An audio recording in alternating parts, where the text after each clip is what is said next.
नमस्कार, आप देख रहे हैं न्यूज एट 4। मैं हूं स्नेहलता आपके साथ। तो न्यूज एट 4 में सबसे पहले आपको दिखाते हैं इस वक्त की 4 बड़ी खबरें। पहली बड़ी खबर है सीएम योगी के अलीगढ़ दौरे को लेकर। प्रधानमंत्री नरेंद्र मोदी कल अलीगढ़ आने वाले हैं और उनके दौरे से पहले आज सीएम योगी ने पीएम के कार्यक्रम की जो तैयारियां हैं उनको नजदीक से देखा। दूसरी बड़ी खबर यूपी में जारी सियासी सम्मेलनों की है। बीजेपी का प्रबुद्ध सम्मेलन चल रहा है और आज भी अलग अलग जिलों में प्रबुद्ध सम्मेलन हुआ है। वहीं सपा की जनादेश यात्रा आज प्रतापगढ़ में है। इसके अलावा दिल्ली के डिप्टी सीएम मनीष सिसोदिया, राज्यसभा सांसद संजय सिंह अयोध्या पहुंच गए। यहां पर इन्होंने साधु संतों से मुलाकात की। तीसरी बड़ी खबर यादव परिवार से जुड़ी है। सूत्र बता रहे हैं कि अखिलेश यादव, शिवपाल यादव एक साथ आने वाले हैं।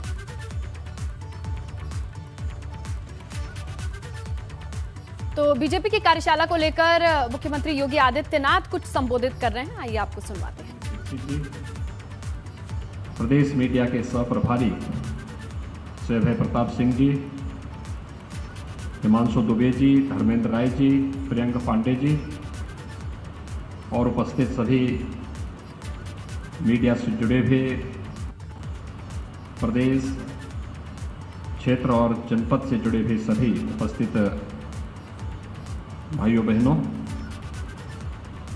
मैं पहले राष्ट्रीय टीम से आई हुई इन सभी पदाधिकारियों का आज के इस विशेष प्रशिक्षण शिविर में हृदय से स्वागत करता हूं, अभिनंदन करता हूं।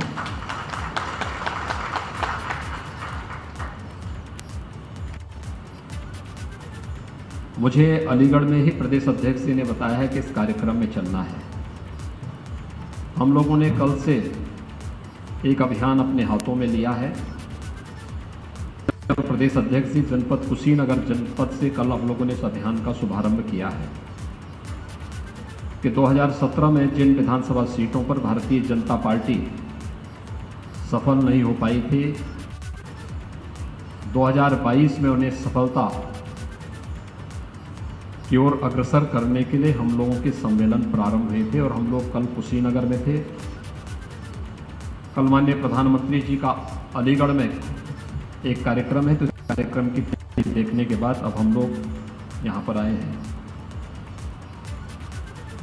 और मैं इस बात को बहुत दिनों से महसूस कर रहा था कि राष्ट्रीय टीम से जुड़े हुए हमारे पदाधिकारी प्रदेश के, क्षेत्र के और जिले के जो हमारे मीडिया प्रभारीगण हैं, क्षेत्रीय मीडिया के प्रभारी हैं या जनपद स्तर पर मीडिया के प्रभारी या पैनलिस्ट हमारे प्रदेश में हैं, सभी के साथ एक बार बैठ करके अपने अनुभव को साझा करें तो लाभ हमें यहाँ पर प्राप्त होता है।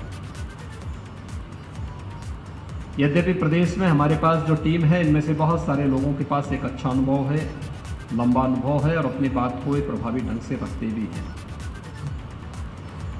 लेकिन फिर रीजनल मीडिया और नेशनल मीडिया का अंतर बहुत स्पष्ट दिखाई देता है और अपनी बात को कम शब्दों में प्रभावी ढंग से, बिना किसी विचलन के, बिना किसी उत्तेजना के हम कैसे रख सकते हैं, इसके लिए जिन्होंने राष्ट्रीय टीम में लंबे समय फील्ड में काम करने के बाद अर्जित किया है, आज यहाँ किया जा रहा है। ये सचमुच एक अभिनंदनीय प्रयास है। मैं इसके लिए प्रदेश के अध्यक्ष जी को, प्रदेश के संगठन महामंत्री जी को और प्रदेश की पूरी टीम को हृदय से धन्यवाद देता हूँ।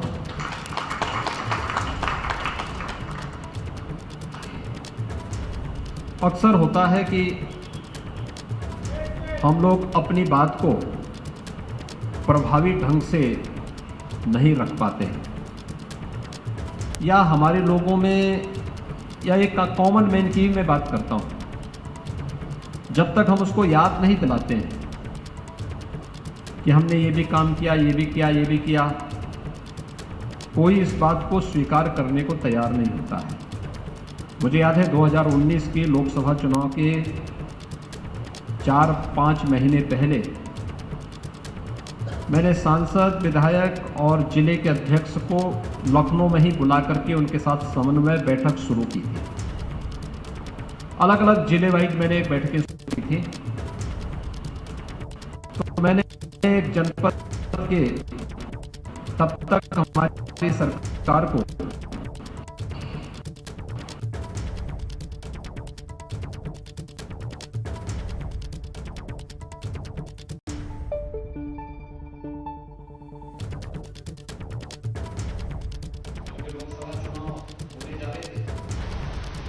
और लोकसभा चुनाव को ध्यान में रख करके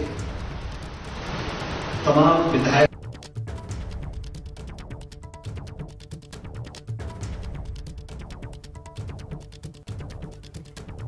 तो सीएम का ये कहना है कि हम अपनी बात को प्रभावी ढंग से नहीं रख पाते हैं, लेकिन ये कला बेहद जरूरी है। और क्या कह रहे हैं वो, सुनते हैं।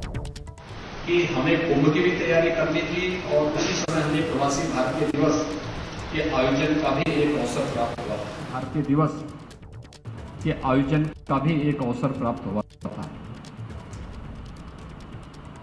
तो मैंने एक जिले के लोगों को पहले दिन जब बुलाया तो वहां के जिला के अध्यक्ष, महानगर के अध्यक्ष, माननीय सांसद, विधायक, सभी लोग आए थे। मैंने उन लोगों से कहा कि क्या चल रहा है। उन्होंने कहा ठीक है। मैंने कहा क्या हो रहा है। उन्होंने कहा कुछ नहीं हो रहा है। पहला ही शब्द था कुछ नहीं हो रहा है।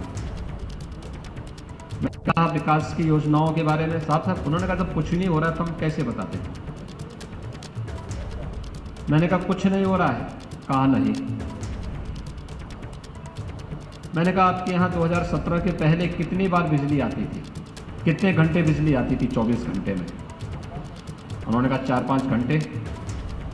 मैंने कहा इस समय। तो उन्होंने कहा साहब इस समय तो 20 से लेकर 24 घंटे तक मिल रही है। तो मैंने कहा ये कुछ नहीं हो रहा है क्या ये अंतर 5 घंटे से 24 घंटे बिजली जाना, क्या ये अपने आप में हमारी उपलब्धि नहीं है? मैंने कहा आपके यहाँ किसने किसानों का कर्ज माफ हुआ है?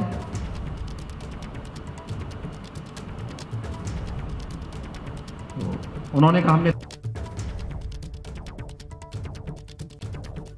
क्या आपके जनपद में 1,05,000 किसानों का कर्ज माफ हुआ है?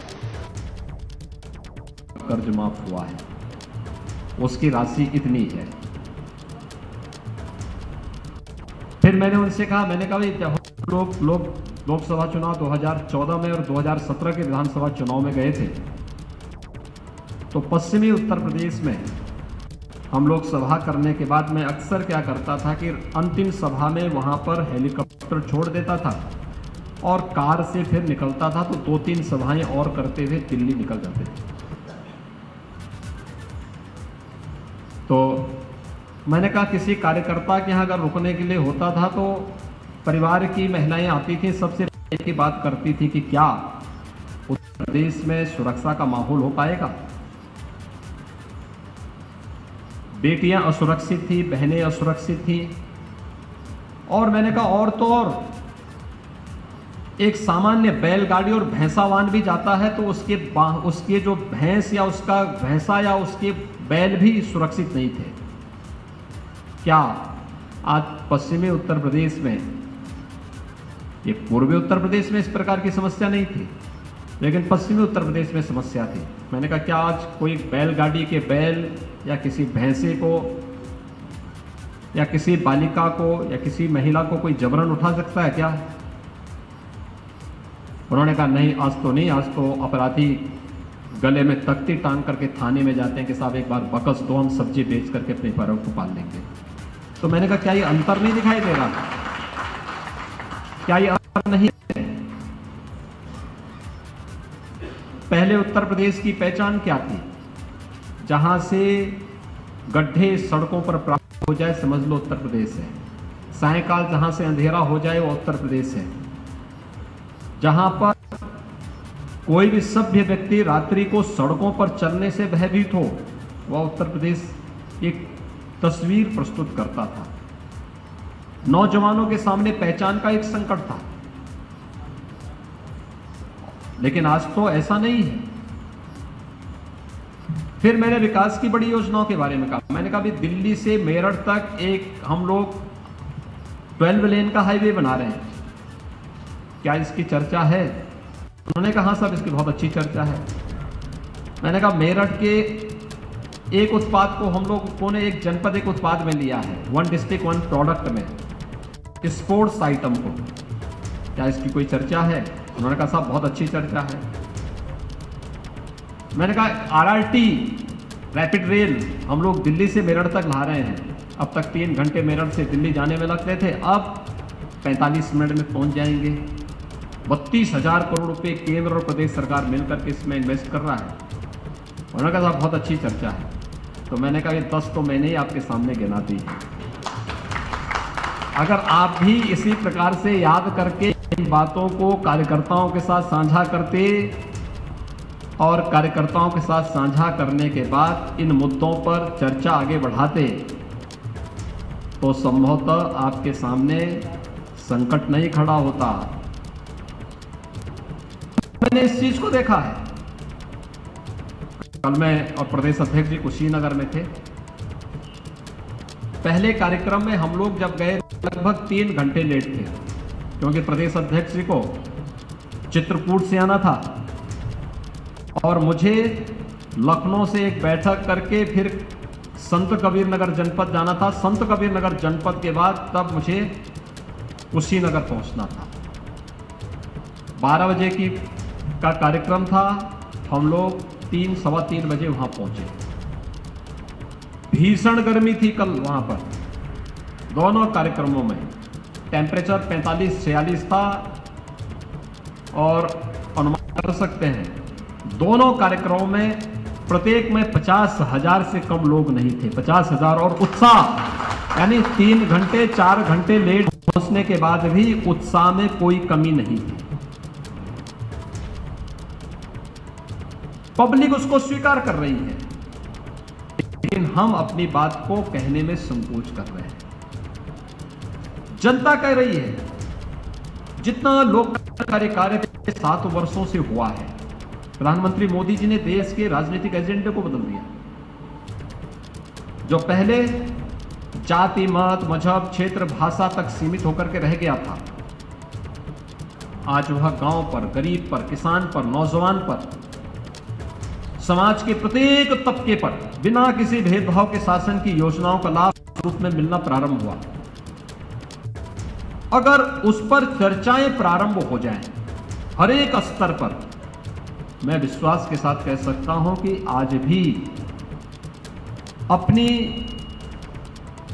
मूल्यों, अपने सिद्धांतों के साथ साथ लोक कल्याणकारी योजनाएं, इंफ्रास्ट्रक्चर की योजनाएं और हर एक नागरिक के मन में सुरक्षा का एक भाव जो पैदा हुआ है, इन सब के कारण भारतीय जनता पार्टी के सामने कहीं कोई संकट नहीं खड़ा होने वाला है। लेकिन अपनी बात को रखने की आदत रखना और वहां पर तमाशबीन बन के नहीं। खासतौर पर अगर हम देखते हैं, अक्सर हमें लिखने की आदत भी डालनी पड़ेगी, दोनों में, सोशल मीडिया में भी। और आप देखते होंगे जिनका जमीन पे कोई अस्तित्व नहीं, सोशल मीडिया के प्लेटफॉर्म है, आप देखते होंगे कि वे लोग हमारे खिलाफ, हमारे ही अभियान को कैसे हमें ट्रोल करने का प्रयास करते हैं। और हमारा इतना भारी भरकम संगठन, इतना जनाधार, इतना हमारी फॉलोअर्स, और उस सब के बावजूद, फॉलोइंग के बावजूद भी हम लोग कभी कभी अपने आप को बैकफुट पर महसूस कर लेते हैं। ऐसी स्थिति क्यों? युद्ध के मैदान में ये नहीं देखा जाता है कौन नेतृत्व कर रहा है। युद्ध के मैदान में जब मूल्य और विचारों की बात आएगी, मूल्य और आदर्शों की बात आएगी, मान अपमान की चिंता की अगर भिड़ने की आवश्यकता होती है और उसको विजयी स्थिति में पहुंचाने की स्थिति होती है। और यह मुझे लगता है कि आज के समय में परिस्थितियां कैसी होंगी कुछ नहीं कहा जा सकता, क्योंकि कोरोना कालखंड में क्या स्थिति बनती कुछ नहीं कहा जा सकता। और उस समय मीडिया की भूमिका बहुत बड़ी होने वाली है, और उसमें खास तौर पर मीडिया से जुड़े हुए जो हमारे मीडिया प्रभारीगण हैं, पैनलिस्ट हैं या फिर प्रवक्ता हैं, इन सब की बहुत बड़ी भूमिका होने वाली है। अपनी बात करने का तरीका, उसके लिए तैयारी, हमें तो हमेशा अपने आप को अपडेट रखना है, हमेशा अपडेट रखना है, सरकार से भी, संगठन से भी और मीडिया के माध्यम से भी जो तथ्य आए। बहुत सारी चीजें ऐसी होंगी जो मीडिया में से परे हो, हमें तत्काल उसके बाद अपनी तैयारी रखना, बताना किसके स्तर पर एक गलत कमी हो रही है, उनको अवगत कराना। बहुत सारी चीजें लोकल स्तर पर होती हैं, सरकार की योजना है लेकिन उसकी कोई जानकारी लोकल स्तर पर नहीं होती, या कोई विरोधी उसका श्रेय लेने का प्रयास करता है, उस समय पार्टी के अधिकृत व्यक्ति के द्वारा या एक प्रवक्ता के रूप में अपनी बात को रखना कि भाई ये तो हमारी सरकार की देन है, ये कहां से इसकी बात कर रहे हैं। आप देखते होंगे अक्सर क्या होता है, प्रधानमंत्री आवास योजना प्रधानमंत्री मोदी जी के द्वारा चलाई गई एक ऐसी योजना है 2022 तक हर गरीब के सिर को ढकने के लिए छत उपलब्ध कराने की योजना। लेकिन अगर गांव के एक व्यक्ति से अगर आप पूछेंगे कि भैया ये आवास कैसे मिला, तो चूंकि हम लोग वहां नहीं पहुंच पाते, वो कहता साहब प्रधान जी ने हमें दिया है। जो श्रेय पार्टी को मिलना चाहिए, प्रधान आपका है तो ठीक बात है, लेकिन अगर विरोधी है तो आपकी उपलब्धि का श्रेय विरोधी ले लेता है। प्रधानमंत्री आवास योजना विशुद्ध रूप से देश के यशस्वी प्रधानमंत्री नरेंद्र मोदी जी की देन है, लेकिन मोदी जी के माध्यम से पार्टी इसका लाभ ले सके, इसकी तैयारी और इसके लिए लोगों को तैयार करना, इसके लिए एक एक लाभार्थी के पास पहुंच करके एहसास कराना, किसने दिया है? मोदी जी ने दिया है। किसने दिया है? भाई हमारी सरकार ने दिया है। एक एक घर में शौचालय, एक सामान्य नागरिक तो समझता होगा कि शौचालय का मतलब कुछ नहीं, लेकिन भाइयों बहनों मैं इस बात को बहुत नजदीक से समझता हूं। 1977 में उत्तर प्रदेश में बीमारी आई थी। 1977 से लेके 2017 तक 40 वर्षों तक वहां पर लगभग 50,000 बच्चों की मौत हुई। एक वर्ष से लेकर के 15 वर्ष तक के 50,000 बच्चों की मौत हुई, और इन 50,000 बच्चों की मौत पर पिछली सरकारों ने कुछ भी नहीं किया। आप आश्चर्य करेंगे, स्वच्छ भारत मिशन लागू होने के बाद पहले 2.5 वर्ष में प्रदेश के अंदर जो पिछली सरकारों की अकर्मण्यता थी, नहीं उन्होंने लागू होने दिया। लेकिन जब हम लोग आए तो हमारे सामने एक लक्ष्य था कि 2,61,00,000 लोगों को शौचालय पहुंचाने हैं, बनवाने हैं। कैसे होगा? हम लोगों ने 1 लाख राजमिस्त्रियों का प्रशिक्षण करवाया था। चलिए ब्रेक के बाद आपको फिर से लिए चलते हैं। बीजेपी की वर्कशॉप है सोशल मीडिया से जुड़ी हुई, और संबोधित कर रहे हैं सीएम योगी कि हमारी लाइन क्या होनी चाहिए इस विषय पर, और हर व्यक्ति एक स्वर से बोलता हुआ दिखाई देगा हर एक स्तर पर। तो कोई भी जो कभी कोई भ्रम और कंफ्यूजन की स्थिति पैदा होती है ना, इसको हमेशा के लिए लोग दूर, अपने आप दूर होता हुआ दिखाई देगा। टॉप टू बॉटम एक स्वर से पार्टी की बात को, सरकार की बात को प्रभावी ढंग से रखने की हमारी एक स्थिति देखने को मिलेगी, और उस पर हम लोगों को सदैव फोकस करना पड़ेगा। हमें उसी लाइन को लेकर के फिर आगे बढ़ना पड़ेगा। अभी बहुत सारे कार्यक्रम होने जा रहे हैं, पार्टी के उन सभी कार्यक्रमों की जिससे हमारी तैयारियां, कैसे हम इन चीजों को आगे बढ़ा सकते हैं। आदरणीय प्रधानमंत्री अलीगढ़ में 2 बड़े कार्यक्रमों का वहां पर आधारशिला रखेंगे। एक राजा महेंद्र प्रताप सिंह राज्य विश्वविद्यालय की आधारशिला, देश की आजादी की लड़ाई में बहुत महत्वपूर्ण स्तंभ थे राजा महेंद्र प्रताप सिंह। राजा महेंद्र प्रताप सिंह जी का योगदान 1915 में उन्होंने अफगानिस्तान में भारत की अंतरिम सरकार का गठन कर दिया था और उसके अध्यक्ष बन गए थे। और उसके आजादी के बाद, आजादी यानी देश गुलाम था, उस दौरान ब्रज क्षेत्र में शिक्षा के लक्ष्य जगाने के लिए उन्होंने बहुत बड़े महत्वपूर्ण कदम उठाए थे। देश को विभाजन की त्रासदी को झेलने के लिए देश 1947 में मजबूर हुआ, लेकिन 1930 के दशक में उन्होंने बापू को इस बात के लिए अवगत कराया था कि हमें देश के विभाजन की जो साजिशें रची जा रही हैं इससे पूरा सावधान होना होगा। कल प्रधानमंत्री जी के कर कमलों से राजा महेंद्र प्रताप सिंह राज्य विश्वविद्यालय की आधारशिला अलीगढ़ में ही रखी जाएगी। और साथ साथ 2018 में प्रधानमंत्री जी ने उत्तर प्रदेश को डिफेंस कॉरिडोर दिया था। अलीगढ़ नोड के कार्य का शुभारंभ भी कल से प्रारंभ हो जाएगा। आप सोचिए कि 6 जो नोड बन रहे हैं लगभग 50,000 नए रोजगार के अवसर सृजित करेगा उत्तर प्रदेश का डिफेंस कॉरिडोर। और डिफेंस से जुड़े हुए वे सभी जो प्रधानमंत्री जी की मेक इन इंडिया की जो परिकल्पना है उसको साकार करने के लिए रक्षा क्षेत्र में भी भारत आत्मनिर्भरता के लक्ष्य को प्राप्त करेगा। उत्तर प्रदेश उसका माध्यम बनेगा, डिफेंस मैन्युफैक्चरिंग कॉरिडोर उसका माध्यम बनेगा। और कल अलीगढ़ नोड के कार्य का शुभारंभ प्रधानमंत्री जी के कर कमलों से अलीगढ़ में होगा। इसके बाद प्रधानमंत्री जी के जन्मदिन के अवसर पर 17 सितंबर से 7 अक्टूबर तक का एक विस्तृत कार्यक्रम अलग अलग समय में किस किस प्रकार के प्रकल्पों के साथ जुड़ करके कार्यक्रमों को बनना, उसकी तैयारी, उसको प्रभावी ढंग से मीडिया के माध्यम से अपनी बात को प्रभावी ढंग से आगे रखना। 19 सितंबर को सरकार के 4.5 वर्ष पूरे होंगे और 4.5 वर्ष की उपलब्धियां हर जनपद में, विधानसभा स्तर पर, प्रदेश स्तर पर प्रभावी ढंग से इस बात को आगे बढ़ाना। हम लोगों ने 4 वर्ष की उपलब्धियों को जनपद स्तर की उपलब्धियां, विधानसभा स्तर की उपलब्धियां और प्रदेश स्तर की उपलब्धियों की बुकलेट पहले ही प्रदेश में उपलब्ध कराई थी, हर जनपद में उपलब्ध कराई थी। 4.5 वर्ष की उपलब्धियों की भी प्रतियां अभी से जनपद स्तर तक पहुंचेंगी, विधानसभा स्तर पर पहुंचेंगी। प्रदेश स्तर का एक कार्यक्रम होगा, जनपद स्तर पर प्रेस और उसके बाद विधानसभा स्तर पर विधायक या जहां विधायक ने वहां पर प्रभारी या संयोजक जो भी प्रदेश के द्वारा तय होंगे उनके द्वारा अपनी बात को प्रभावी ढंग से रखना।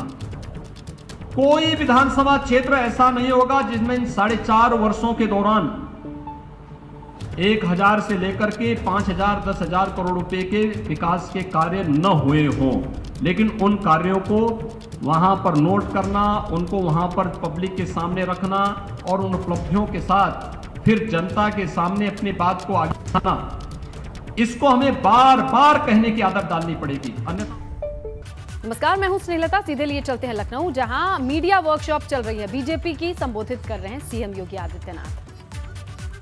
24 करोड़ की आबादी में 22,800 मौतें हुई, यानी दिल्ली की आबादी का 12 गुना से 14 गुना आबादी उत्तर प्रदेश में रहती है। मौत के आंकड़े उनसे काफी कम है।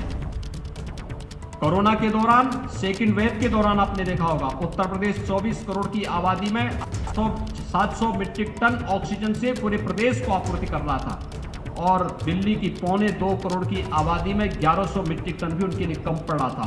और जब भारत सरकार ने कहा कि ऑक्सीजन ऑडिट होगा तब ये बैक फुट पर आए और फिर कहने लगे नहीं साहब, हमारा तो 700 मीट्रिक टन से हमारा भी काम चल जाएगा। इन लोगों के चेहरे एक्सपोज किए जाने की आवश्यकता है। ऑक्सीजन ऑडिट से लोग भागते थे। केवल आरोप, केवल मिथ्या आरोप रखना और अपनी आदत का हिस्सा बना करके जनता को गुमराह करके जिस प्रकार की राजनीति को बढ़ावा दे रहे हैं, उनसे पूछा जाना चाहिए दिल्ली में कोरोना कुप्रबंधन क्यों हुआ, दिल्ली में बिजली पानी के कनेक्शन क्यों काटे गए, या अन्य मुद्दों पर उनसे चर्चा की जानी चाहिए। जो लोग प्रदेश के हेल्थ इंफ्रास्ट्रक्चर की बात कर रहे हैं उनसे भी पूछा जाना चाहिए कि आखिर हेल्थ इंफ्रास्ट्रक्चर की किसकी बात आप कर रहे हैं। 1947 से लेकर 2016 तक प्रदेश में केवल 12 गवर्नमेंट मेडिकल कॉलेज खुल पाए थे और आज उत्तर प्रदेश के अंदर लगभग हर जनपद में हम एक नया मेडिकल कॉलेज दे रहे हैं, जिनमें से 59 जनपद अब तक मेडिकल कॉलेज से आच्छादित हो चुके हैं। 16 जनपद बचे 16 जनपदों के लिए भी हम एक नई पॉलिसी लेकर के आ गए हैं और हमारा प्रयास है कि अगले नवंबर दिसंबर तक हर जनपद के लिए एक नया मेडिकल कॉलेज लेकर के सरकार आएगी, जहां हर जनपद अपना एक मेडिकल कॉलेज होगा। ये सभी कार्यक्रम सरकार जिस रूप में आगे बढ़ा रही है, हमें उन मुद्दों को प्रभावी ढंग से रखने की आदत जैसे केंद्र की टीम करती है, प्रदेश के प्रवक्तागण करते हैं, उसी तर्ज पर क्षेत्रीय स्तर पर और जनपद स्तर पर भी हर उपलब्धि को लेकर के हर दिन कुछ ना कुछ प्रदेश या क्षेत्र की टीम से आप पूछ करके रख सकते हैं अपनी बात को कि हमें आज क्या बोलना है, हमें आज क्या मैटर देना है, लेकिन जितना बोले प्रभावी हो। क्या बोलना है और कितना बोलना है, इसका एहसास जरूर होना चाहिए। आज के इस अवसर पर आप लोगों का यह जो प्रशिक्षण हुआ, यह सचमुच आज की सबसे बड़ी आवश्यकता थी, क्योंकि हम लोग 2022 के देश के और दुनिया की सबसे ज्यादा निगाहें होंगी उत्तर प्रदेश के चुनाव पे होंगी, और उस चुनाव की दिशा से हम सबको अपने आप को तैयार करना है। और उसमें एक महत्वपूर्ण जो इस पूरे युद्ध की तैयारी का आधार होगा, वो आप सबकी इस टीम के ऊपर, पूरा दारोमदार इस टीम के ऊपर होगा कि कैसे युद्ध भूमिका की तैयारी होनी है, हर युद्ध को कैसे रखा जाना, कैसे लड़ा जाना है, कैसे उसकी रणनीति तय होनी है। क्योंकि योद्धा तो अपने लड़ेंगे, लेकिन कैसे उस मुद्दे को आम जनमानस तक पहुंचा करके हम अपनी लड़ाई को और मजबूती के साथ आगे बढ़ा सकते हैं, ये पूरा दारोमदार यहां पर बैठी हुई इस टीम के ऊपर होगा। मुझे विश्वास है आप सबके नेतृत्व में मीडिया प्रभावी ढंग से आपकी बातों को, पार्टी की बात को, सरकार की बात को और हमारे जनप्रतिनिधियों की बात को आगे बढ़ाने का कार्य करेगी। आप सबको मैं इस अवसर पर अपनी शुभकामनाएं देता हूं। धन्यवाद। जय हिंद।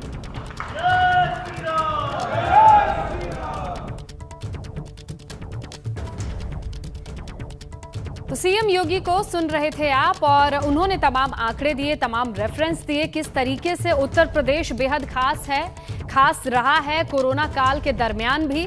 जो किए गए काम हैं, योजनाएं हैं, उनको बताया, और ये भी बताया कि कितने प्रभावी तरीके से आज की ट्रेनिंग के बाद आप जनता के बीच में जाएंगे, मीडिया यानी माध्यम के जरिए इन तमाम कामकाज को लोगों तक पहुंचाएंगे। ये बेहद मायने रखता है। तो ये तमाम बातें कहते हुए नजर आए सीएम योगी। 10 बड़ी बातें अगर देखते हैं तो उत्तर प्रदेश में कानून व्यवस्था का जिक्र किया है। सीएम कहते हैं कि अपराधियों में अब डर है कानून का। वो अपराधी अब ऐसी कंडीशन में आ गए हैं कि खुद थाने पहुंचकर सरेंडर कर देते हैं। यूपी में हम 20-22 घंटे बिजली देते हैं। अपराध के बाद बिजली का जिक्र किया है। बिना भेदभाव के लोगों को बिजली मिलती है। कोरोना काल का जिक्र करते हुए कहते हैं कि किस तरीके से हेल्थ इंफ्रास्ट्रक्चर के लिए काम किया गया, ये बेहद अहम रहा।